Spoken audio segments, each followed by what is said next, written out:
ങ്ങളിൽ നമ്മൾ ഏറ്റവും കൂടുതൽ ഓതേണ്ട സൂറത്ത്, പല ആളുകളും ചോദിച്ചു ഉസ്താദ് ഏത് സൂറത്ത് ഓതണം, യാസീനാണോ ഓതേണ്ടത്, വാക്കിയ സൂറത്താണോ? നമുക്കൊക്കെ അതൊക്കെ ഓതാം. പക്ഷേ ഇനിയുള്ള സമയങ്ങളിൽ നമ്മൾ ഏറ്റവും കൂടുതൽ ഓതേണ്ട ഒരു കുഞ്ഞു സൂറത്തുണ്ട്, സൂറത്തുൽ ഖദർ.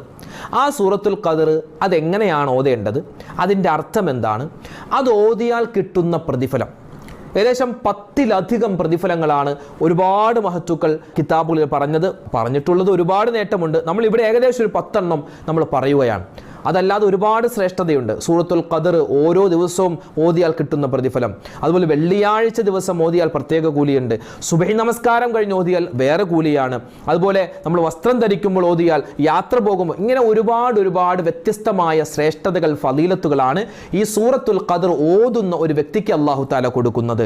അതൊക്കെ ഏതാണെന്ന് വിശദമായി ഇൻഷാ അല്ലാഹ് നമുക്ക് ഈ ഒരു ക്ലാസ്സിലൂടെ പഠിക്കാം.